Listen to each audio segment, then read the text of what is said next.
नमस्कार दोस्तों, मेरा नाम है मनीष कुमार सिंह और स्वागत है आपका 4 PM महाराष्ट्र पे। दोस्तों, महायुति महाराष्ट्र में जो है लगातार अपने की हुई गलतियों पर मंथन कर रही है, बैठकें कर रही है और इन सब के बीच तैयारी चल रही है विधानसभा चुनावों की। और विधानसभा चुनाव की तैयारियों को देखते हुए इस बार महायुति के तीनों ही गठबंधन की जो पार्टियां हैं वो सीटों को लेकर अभी से अपनी आवाज उठाने लगी हैं। हमने देखा कि किस तरीके से छगन भुजबल ने 100 सीटें मांग ली थी। उसके बाद एकनाथ शिंदे की पार्टी के बड़े नेता रामदास कदम ने भी 100 सीटें मांग ली थी। और उसके बाद काफी पहले तकरीबन एक आध महीने पहले की बात है कि देवेंद्र फडणवीस ने भी प्रेस कॉन्फ्रेंस की थी और कहा था कि महाराष्ट्र में बीजेपी एक बड़ी पार्टी है, इसीलिए उन्हें ज्यादा सीटों पर लड़ना पड़ेगा। अब देखिए कि क्या लोकसभा चुनाव में हमने देखा कि महायुति में सीटों को लेकर बहुत ज्यादा खींचतान हुआ और इसी की वजह से क्या विधानसभा चुनाव में सहयोगी दल पहले से ही अपनी अपनी डिमांड रख रहे हैं ताकि कहीं उनके साथ कम सीटें ना दे दी जाए उन्हें लड़ने के लिए। और इसी चीज को लेकर के कई सारे बयान नेताओं के सामने आने लगे हैं। और साथ ही साथ लोकसभा चुनाव में जिस तरीके से बीजेपी का प्रेशर रहा सहयोगी दलों पर और उसके बावजूद जो है वो नरेंद्र मोदी के चेहरे पर लड़े और हार गए। बीजेपी एक तरीके से अगुवाई ही कर रही थी महाराष्ट्र में और वो लोकसभा चुनाव में उनकी सीटें बहुत कम आई। क्या अब ऐसे में इन सब चीज को देखते हुए तमाम नेता आवाज उठाने लगे हैं? इससे ये सुगबुगाहट तेज हो गई थी कि क्या महायुति के अंदर सब कुछ ठीक नहीं चल रहा? क्या विधानसभा चुनाव से पहले महायुति में दरार आ जाएगी? अब इसी को देखते हुए जो महाराष्ट्र के डेप्यूटी सीएम है देवेंद्र फडणवीस ने क्या कहा है कि एक दूसरे के खिलाफ न बोलें, भ्रम न पैदा करें। ये देवेंद्र फडणवीस ने महायुति के नेताओं को ये बात कही है, चेताया है। महाराष्ट्र के डिप्टी सीएम देवेंद्र फडणवीस ने शनिवार को एक कार्यक्रम में कहा है कि मैं अपने नेताओं को और प्रवक्ताओं से अनुरोध करना चाहता हूं कि एक दूसरे के खिलाफ न बोलें, सभी का सम्मान करें और कोई भ्रम पैदा न करें। अगर कोई समस्या है तो हमसे यानी एकनाथ शिंदे, अजित पवार और मुझसे बात करें। ये तमाम बातें जो है देवेंद्र फडणवीस कह रहे हैं। महाराष्ट्र के विधानसभा चुनाव का समय नजदीक आ रहा है तो वहीं राज्य की राजनीति में एक बार फिर उथल पुथल जैसे आसार लग रहे हैं। विधानसभा चुनाव के माहौल और लगातार जो है वो गर्म होता जा रहा है, सियासी हलचल बढ़ती चली जा रही है। इस बीच डिप्टी सीएम ने जो देवेंद्र फडणवीस है उन्होंने गठबंधन के नेताओं को चेतावनी दी है और उन्होंने कहा है कि मैं अपने नेताओं से कहना चाहता हूं कि किसी के खिलाफ ना बोलें और ना भ्रम पैदा करें। ये बात देवेंद्र फडणवीस करते हुए नजर आ रहे हैं। महाराष्ट्र के डिप्टी सीएम देवेंद्र फडणवीस ने एक कार्यक्रम में कहा कि मैं अपने नेताओं और प्रवक्ताओं से अनुरोध करना चाहता हूं कि एक दूसरे के खिलाफ न बोलें, सभी का सम्मान करें और कोई भ्रम ना पैदा करें। अगर आपको कोई समस्या है तो हमसे यानी कि एकनाथ शिंदे, अजित पवार और मुझसे बात करें। विपक्ष आपस में समझौता करने को तैयार है, इसलिए हमें भी साथ चलना होगा। अगर आपको कोई पसंद नहीं है तो उसे मुद्दा ना बनाए। ये काफी बड़ी बात देवेंद्र फडणवीस कहते नजर आ रहे हैं। उन्होंने कहा कि गठबंधन के नेता एक दूसरे के खिलाफ न बोलें। उन्होंने साफ तौर से संदेश देने की कोशिश की कि अगर महायुति में हैं तो कुछ चीजों पर आपको समझौता करना पड़ेगा। तो आप देखिए किस तरीके से जो विपक्ष है यानी एमवीए गठबंधन है, महाविकास अघाड़ी, वो किस तरीके से यूनिटी और एकता बना करके चल रहा है और इसी की वजह से जो है लोकसभा चुनाव में महायुति को कड़ी टक्कर देकर के उन्हें सीटों का नुकसान भी दे पाया है। अब इसी चीज को लेकर देवेंद्र फडणवीस अपने पार्टी के नेताओं से, साथ ही साथ सहयोगी दल के नेताओं से भी ये बात कह रहे हैं, रिक्वेस्ट भी कर रहे हैं, चेतावनी भी दे रहे हैं कि भ्रम पैदा ना करें। अगर कोई समस्या है तो मुझसे या फिर एकनाथ शिंदे या अजित पवार से बात करें। क्योंकि लगातार पिछले कुछ दिनों से जिस तरीके से नेताओं की तरफ से आपस में बयानबाजी चल रही थी, उसको देख करके ये बार बार सवाल उठ रहा था कि क्या विधानसभा चुनाव से पहले बिखर जाएगा एनडीए का कुनबा। और अजित पवार के एनसीपी को लेकर के बहुत सारी बार बार खबरें आ रही थी और कोई नेता कुछ बोल रहा था, कोई नेता कुछ बोल रहा था। तो महाराष्ट्र में जैसे जैसे विधानसभा चुनाव नजदीक आते जा रहे हैं, ठीक उसी तरह वहां की सियासी पारा भी जो है वो गर्माता जा रहा है। और इसी चीज को लेकर के लगातार ये बातें चल रही थी कि क्या महायुति के अंदर जब सब कुछ ठीक नहीं है, नेता जब इतने ज्यादा आपस में एक दूसरे के बयान दे रहे हैं, तो क्या इसका मतलब ये है कि आने वाले समय में जब सीट बंटवारा होगा तो क्या अजित पवार की एनसीपी गठबंधन से अलग हो जाएगी?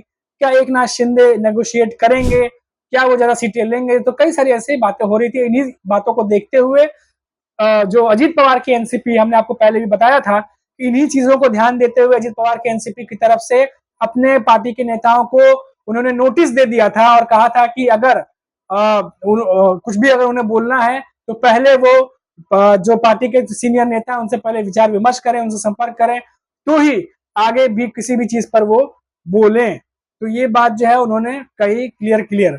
वही एकनाथ शिंदे की पार्टी की तरफ से भी कई सारे नेताओं ने इस तरीके से बयान दिए थे। फिर ऐसा लगा कि महायुति में सब कुछ ठीक नहीं है, क्योंकि एकनाथ शिंदे की पार्टी में भी कई नेता नाराज दिखे। जब उन्हें कैबिनेट में मंत्रिमंडल में उन्हें जगह नहीं मिली तो भी आवाज उठी कि हमने इतनी सीटें जीत के लाई है महाराष्ट्र में, हमें तो मिलना चाहिए था।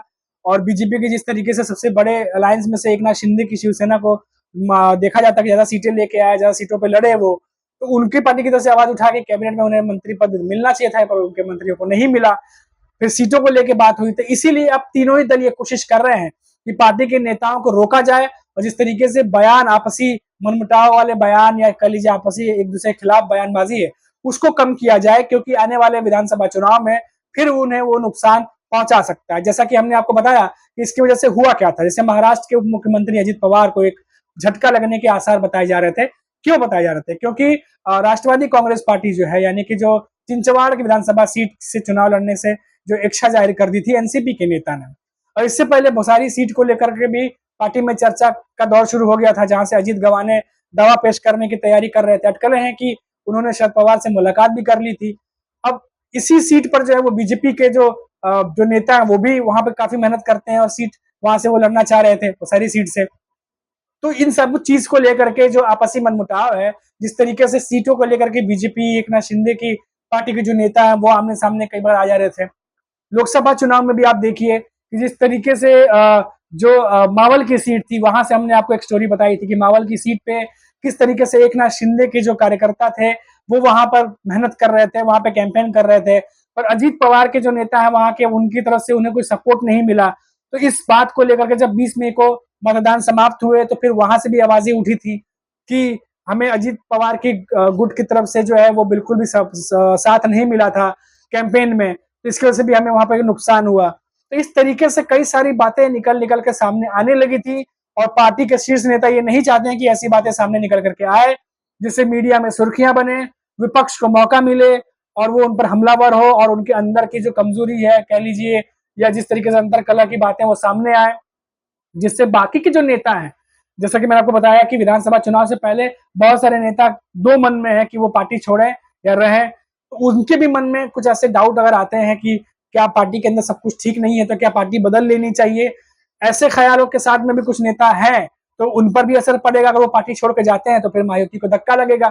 तो कई सारी ऐसी चीजें हैं जिसको लेकर के अंदर की बातें बाहर ना आए, इसीलिए अब महायुति के तमाम शीर्ष के नेता ये कह रहे हैं कि आपस में एक दूसरे पर इस तरीके से बयानबाजी ना करें जिससे भ्रम का वातावरण बने या कोई ऐसी चीज बने जिससे पार्टी को नुकसान हो। अगर कुछ बात है, कुछ मनमुटाव है या कोई बात ऐसी है, तो पार्टी के जो तीनों ही सहयोगी दल हैं, जो तीनों शीर्ष नेता हैं, एकनाथ शिंदे, अजित पवार और देवेंद्र फडणवीस, उनसे वो बात कर सकते हैं। यानी अगर आपस की बात है तो आपस में सुलझा लीजिए। अब देखिए यहाँ से क्या हो रहा है।